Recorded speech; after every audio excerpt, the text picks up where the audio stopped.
Nos destaques do Panorama CBN de hoje, eu conto para você que a transição de governo começou. O vice-presidente Geraldo Alckmin se reuniu hoje com membros do governo Bolsonaro e também com os senadores. E o orçamento é o primeiro grande problema do governo do PT. Por causa disso, uma PEC será apresentada para que o novo governo consiga pagar no ano que vem o Auxílio Brasil de R$ 600 aos beneficiários do programa. E os bloqueios em estradas pelo país por manifestantes antidemocráticos diminuíram ao longo do dia. E o presidente do Tribunal Superior Eleitoral, ministro Alexandre de Moraes, diz que esses manifestantes que não aceitam o resultado das urnas vão ser tratados como criminosos. Panorama CBN. Olá para você que está ouvindo o Panorama CBN, eu sou a Juliana Prado e vou te contar em menos de 30 minutos tudo o que foi notícia nesta quinta-feira, dia 3 de novembro de 2022. CBN Eleições 2022.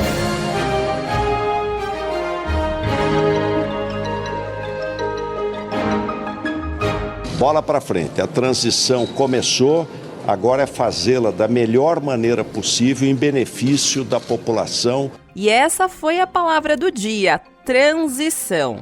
Você acabou de ouvir o vice-presidente eleito Geraldo Alckmin dizendo que os trabalhos de passagem de bastão do governo começaram. E hoje teve muita reunião que deu pontapé para essa mudança de governo.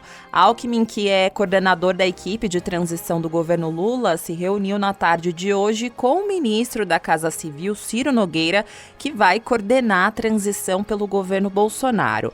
Esse encontro durou menos de meia hora e, ao sair dessa reunião, Alckmin disse que a transição vai acontecer com transparência, planejamento e com a intenção de continuar os serviços prestados à população. Nós deveremos começar a partir de segunda-feira da próxima semana.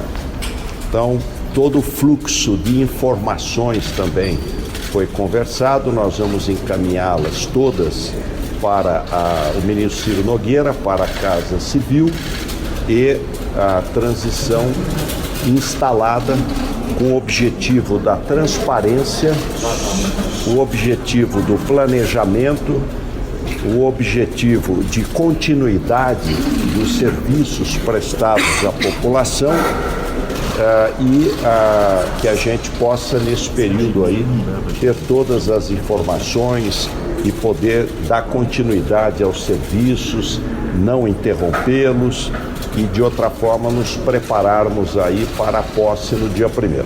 Alckmin disse que Ciro Nogueira se colocou à disposição nesse período de transição e parabenizou a equipe pelo resultado das eleições. E quem também participou desse encontro foi a presidente do PT, Gleisi Hoffmann, e Aloysio Mercadante. Gleisi vai comandar a parte política da transição e Mercadante, que foi ministro do governo de Dilma Rousseff, vai assumir o cronograma para implementar as propostas da campanha de Lula. Bom, os trabalhos da transição de governo vão começar de forma efetiva na segunda-feira, com a definição de todos os nomes que vão compor a equipe. Porque pela legislação é possível a participação de até 50 pessoas. E os 10 partidos que participaram da coligação de Lula e outros partidos também como o MDB, o PDT e o PSD de Dado vão indicar os representantes para compor essa equipe de transição. Alckmin também disse que é possível até ter a participação de partidos que compõem o Centrão. Então, veremos aí os próximos passos dessa história. E a agenda de Geraldo Alckmin esteve cheia de compromissos hoje. Mais cedo, antes de se encontrar com o ministro da Casa Civil, Ciro Nogueira, Geraldo Alckmin foi até o Congresso conversar com o relator do orçamento, o senador Marcelo Castro. Porque a equipe de transição quer entender o que tem para gastar no ano que vem. Tudo isso para garantir o pagamento de programas sociais como Bolsa Família, isso no valor de R$ 600 a partir de janeiro. E fora isso, o governo do PT ainda quer garantir dinheiro para dar continuidade de obras de infraestrutura do governo. E hoje a equipe de transição mostrou preocupação ainda com programas sociais como o programa Farmácia Popular, que está praticamente sem recursos para o ano que vem. O senador Marcelo Castro deu até um panorama sobre o orçamento que o governo Bolsonaro mandou para o Congresso. E ele disse que é o mais restritivo da história. Seguramente o orçamento mais restritivo e que traz mais furo da nossa história. Não tem recurso para o Bolsa Família, não tem recurso para a farmácia popular, não tem recurso para a saúde indígena, não tem recurso para a merenda escolar. Então, são muitas as deficiências do orçamento. Por causa dessa situação, desse orçamento bem apertado, restritivo, quase no vermelho, que não dá para fazer nada, a solução que o governo de transição arranjou foi o seguinte: vai ser apresentado nos próximos dias ao Congresso Nacional uma proposta de emenda à Constituição para tirar do teto de gastos despesas como os benefícios sociais e recursos para manutenção de obras públicas. Ou seja, os deputados e senadores precisam aprovar essa proposta que vai abrir uma exceção na Constituição para garantir o pagamento do benefício de R$ 600 no ano que vem, porque o atual orçamento não garante isso. E para que isso seja feito, o governo de transição vai ultrapassar o limite do orçamento que é permitido para gastar para garantir esse pagamento desses benefícios e também promessas de campanha. E outras propostas também podem entrar nessa conta, como a promessa de isentar o imposto de renda de quem ganha até R$ 5.000 e também um reajuste para servidores públicos. Só que a definição sobre esse assunto deve ser decidida nos próximos dias e essa PEC ela deve ser apresentada mesmo só na semana que vem, na terça-feira. O vice-presidente eleito Geraldo Alckmin reforçou que a prioridade do governo agora é garantir o pagamento de benefícios sociais e a manutenção de obras. A preocupação é, primeiro, em não manter o Bolsa Família de R$ 600 para pagá-lo em janeiro. Há necessidade de, até 15 de dezembro, termos a autorização e não ter interrupção de serviços e obras. Essa é uma preocupação, quer dizer, não interromper, garantir o orçamento para não ter interrupção de serviços públicos ou paralisação de obras públicas. Wellington Dias, que agora é senador eleito pelo Piauí, também participou desse encontro. Ele foi coordenador de orçamento da campanha de Lula e ressaltou que o encontro foi muito proveitoso e democrático. Eu quero destacar aqui a boa vontade nesse diálogo com o presidente da Câmara, do Senado feito. Dependemos de um entendimento com o Congresso Nacional. E nesse diálogo encontramos muita boa vontade aqui num gesto pelo Brasil para que possamos, nesse momento, tratar de várias emergências. E eu tenho uma curiosidade para te contar. Durante essa visita aí de Alckmin a Brasília, o presidente Jair Bolsonaro cumprimentou rapidamente o vice-presidente eleito Geraldo Alckmin durante a visita dele ao Palácio do Planalto. Bolsonaro apertou a mão de Alckmin e desejou sucesso. E eu falei que essa informação é curiosa porque isso aconteceu nos bastidores, porque até agora, na frente das câmeras, Bolsonaro não cumprimentou Lula e nem Alckmin pela vitória no segundo turno. Agora eu vou contar para você como foi o início da passagem de bastão do governo Jair Bolsonaro para o futuro governo de Lula. Hoje teve uma reunião do Tribunal de Contas da União e os ministros da Economia Paulo Guedes e da Casa Civil Ciro Nogueira garantiram que o processo de transição de governo vai ser tranquilo e que todos os dados solicitados pela equipe do presidente eleito vão ser repassados. E para que isso seja feito de fato, pela primeira vez na história, o Tribunal de Contas da União criou um comitê de ministros para acompanhar essa transição presidencial, porque havia um temor aí da equipe de Lula de que esse processo fosse dificultado pelo atual presidente Jair Bolsonaro. E tem motivos, né? O presidente demorou mais de 44 horas após as eleições para reconhecer o resultado e até agora não falou e nem parabenizou o presidente eleito. Só que esse processo de transição de governo não depende só de Bolsonaro, é definido por lei e regulamentado por decreto, portanto, precisa acontecer. E o ministro do TCU, Antônio Anastasia, disse que o objetivo desse comitê é fiscalizar o processo para que tudo corra bem. A transição se baseia fundamentalmente em troca de informações. Então, qual que é o cumprimento que nós devemos fazer no acompanhamento? É exatamente seguir, velar para que as informações fluam de maneira oportuna, no tempo adequado e que sejam de fato aquelas que foram solicitadas. Então, o objetivo é esse acompanhamento nesses termos. O comitê tem um prazo de 90 dias para acompanhar essa transição e, além disso, o TCU abriu um processo de fiscalização para avaliar a regularidade do processo sob os aspectos administrativos, operacionais, orçamentários e financeiros. No final da tarde de hoje, o comitê do TCU também se reuniu com o vice-presidente eleito Geraldo Alckmin, que vai coordenar o processo de transição do lado petista. E para fechar aqui esse bloco de notícias sobre a transição de governo, hoje também o presidente do Banco Central, Roberto Campos Neto, disse que vai trabalhar na melhor maneira possível com o governo do presidente eleito Lula. Agora eu vou fazer uma pausa no noticiário para contar para você um recado do patrocinador deste podcast. O agronegócio vem passando por inúmeras e significativas transformações nas últimas décadas no Brasil. E houve um salto na produção agrícola por causa dos investimentos em novas tecnologias no campo. E é possível produzir mais sem a necessidade de aumentar a extensão da propriedade. E com a tecnologia ficou mais fácil gerir as propriedades com mais qualidade, com redução de custos, adoção de processos mais sustentáveis e sem desperdício. E por isso que é importante que esteja no radar do negócio fazer investimentos constantes.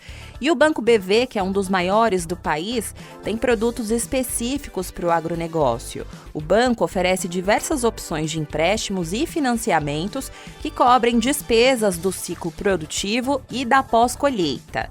Quer saber mais sobre esses produtos? Então acesse bv.com.br ou encontre o banco nas redes sociais no @BancoBV.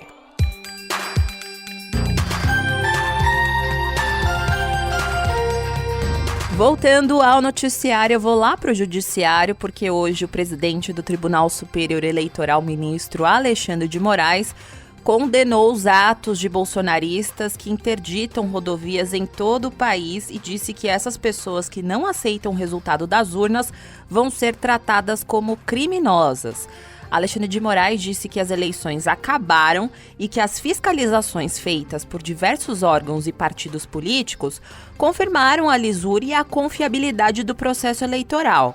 E Alexandre de Moraes disse também que os eleitores que foram às urnas são, em sua maioria, massacrante democratas e que, mais uma vez, a democracia venceu. O presidente do TSE também garantiu que o vencedor das urnas, Luiz Inácio Lula da Silva, vai ser diplomado em dezembro e vai tomar posse no dia 1º de janeiro. O ministro disse ainda que não se pode contestar um resultado obtido de forma democrática com atos ilícitos e criminosos, e que, por isso, as pessoas que estão participando desses atos vão ser identificados e punidos. As eleições acabaram, o segundo turno acabou democraticamente no último domingo, o Tribunal Superior Eleitoral proclamou o vencedor tomará posse dia 1º de janeiro de 2023. Isso é democracia, isso é alternância de poder, isso é Estado republicano. Não há como se contestar um resultado democraticamente divulgado com movimentos ilícitos, com movimentos antidemocráticos, com movimentos criminosos que serão combatidos e os responsáveis apurados e responsabilizados sob a pena da lei. A democracia venceu novamente no Brasil. E o ministro Alexandre de Moraes não ficou só no discurso, ele foi para a ação. Ele deu um prazo de 48 horas para que a Polícia Rodoviária Federal apresente um relatório detalhado com todas as multas aplicadas contra caminhoneiros que fazem bloqueios antidemocráticos. Então, a partir das informações colhidas pela PRF, o ministro Alexandre de Moraes vai analisar os casos e decidir sobre a fixação de multas que devem ser de R$100 mil por hora. A PRF já informou ao STF que multou 3.500 veículos que estavam participando desses bloqueios e interdições. A PRF também disse que 732 pontos de interdição já foram finalizados. E enquanto eu gravo este episódio, 7 estados ainda registram bloqueios. Segundo a Polícia Rodoviária Federal, são 32 manifestações. E Mato Grosso e Rondônia são os estados que concentram mais interdições e bloqueios. O ministro da Justiça, Anderson Torres, disse que 37 pessoas foram presas e 4.200 multas foram aplicadas.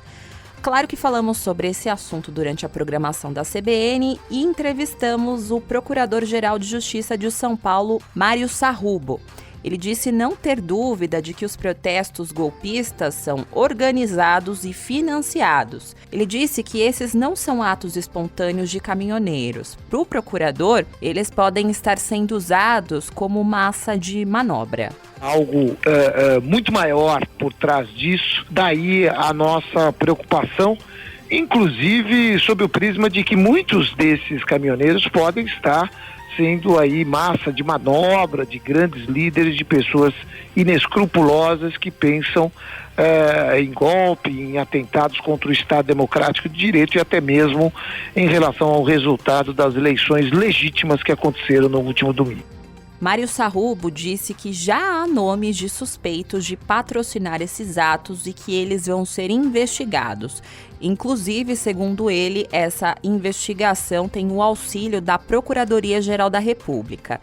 E um dos meios será o rastreamento de dinheiro doado feito por empresas ou para empresas. Nós vamos fazer um trabalho meticuloso, encontro de informações, trabalho integrado, e a partir daí buscarmos a identificação, o esclarecimento do esquema para uma futura responsabilização no campo penal e até mesmo no campo da reparação dos danos morais, materiais que essas pessoas tenham causado à população do estado de São Paulo. O procurador ainda condenou o fato de manifestantes levarem crianças para os protestos e informou que os pais podem responder judicialmente por isso. Inclusive, sobre esse assunto, o Ministério Público de Santa Catarina informou hoje que vai investigar o uso de crianças como escudo nesses protestos pró-golpe. Imagens que circulam nas redes sociais e em reportagens mostram crianças na linha de frente em bloqueios na BR-101, nas cidades de Itajaí e Itapema. Outro caso que aconteceu em Santa Catarina e está viralizando nas redes sociais é um vídeo de pessoas fazendo um gesto similar a uma saudação nazista durante um ato contra o resultado das eleições em Santa Catarina. O Ministério Público de Santa Catarina abriu uma investigação preliminar e informou que não identificou apologia ao nazismo. Só que o embaixador da Alemanha no Brasil, Heiko Tons, disse que o uso de saudações nazistas em manifestação é um atentado à democracia. Essa declaração foi publicada em uma rede social, mas o embaixador não disse a que episódio se referia. Mas a Embaixada de Israel no Brasil também se pronunciou sobre esse assunto e disse em nota o seguinte, abre aspas, estamos preocupados com esse fenômeno aqui e contamos com as autoridades competentes para que tomem as providências necessárias para acabar com esse tipo de atos ultrajantes. Fecha aspas. E é claro que esses bloqueios nas estradas tiveram as suas consequências. Eu vou dar um exemplo aqui para você que vem lá de Minas Gerais. Nas últimas 72 horas, os fechamentos das rodovias que cortam o estado provocaram um cancelamento de 581 viagens na rodoviária de Belo Horizonte. Esse levantamento foi feito pela CBN com base nos números divulgados pela administradora do terminal desde o início dos transtornos na última segunda-feira. E com o fim dos bloqueios no estado, na rodoviária de Belo Horizonte, os funcionários receberam a autorização e voltaram a vender passagens normalmente. Agora, o principal desafio é realocar todos os passageiros que tiveram as viagens canceladas em novos embarques previstos aí ao longo dessa semana. Mas, por enquanto, isso está acontecendo sem problemas. No mercado financeiro, a Bolsa de Valores de São Paulo encerrou o dia de hoje em baixa de 0,03% aos 116.896 pontos. No mercado de câmbio, o dólar comercial fechou o dia em alta de 0,14% aos R$ 5,126. Já o euro encerrou o dia negociado com uma desvalorização de 1,12%, cotado a R$ 4,999. No noticiário internacional, eu vou te levar lá para Israel, porque os resultados praticamente completos da eleição de terça-feira confirmam que o ex-primeiro-ministro Benjamin Netanyahu ficou na dianteira para liderar o novo governo de Israel com seus aliados religiosos e de extrema-direita. O primeiro-ministro interino Yair Lapid disse em comunicado que telefonou para Netanyahu para parabenizá-lo pela vitória e que instruiu todos os ramos do governo para preparar uma transição ordenada de poder. E essa é a 5ª eleição em 4 anos em Israel e Netanyahu já começa a negociar uma coalizão. Segundo o jornal Haaretz, membros do Likud, que é o partido do ex-premier, já conversaram com o partido Sionismo Religioso, que é uma coalizão que reúne partidos anti-LGBTQIA+, e anti-árabes, e que saiu da votação como a 3ª maior força parlamentar. E com 99,5% dos votos apurados, o bloco de forças próximas a Netanyahu terá 64 das 120 cadeiras do Parlamento de Israel. No total, 31 ficou para o partido dele, Likud, e 19 para os partidos ultra-ortodoxos Shas e Judaísmo Unido da Torá. Também teve um recorde de 14 representantes do sionismo religioso, que, segundo analistas, pode resultar no governo mais à direita da história de Israel. Agora, o presidente de Israel, Isaac Herzog, tem até o dia 16 de novembro para encarregar Netanyahu de formar um governo. Caso as negociações sejam bem-sucedidas, Benjamin Netanyahu, que enfrenta um processo por corrupção durante os 11 anos de governo que ele esteve no poder, retornaria ao cargo de primeiro-ministro 1 ano e 4 meses após ser afastado do poder.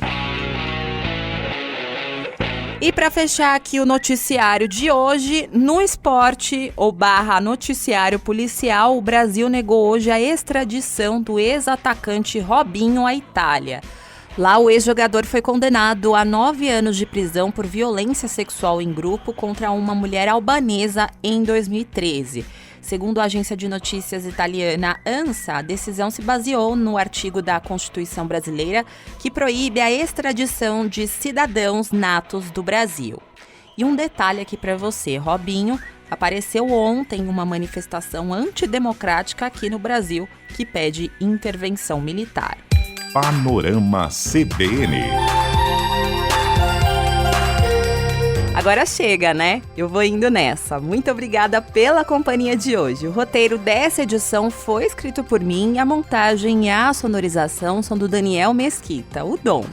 E você pode me encontrar lá nas redes sociais, no @Juliana_Deprado no Twitter, no Insta é só procurar por @JulianaDeprado e tem também o e-mail que é o juliana.prado@cbn.com.br.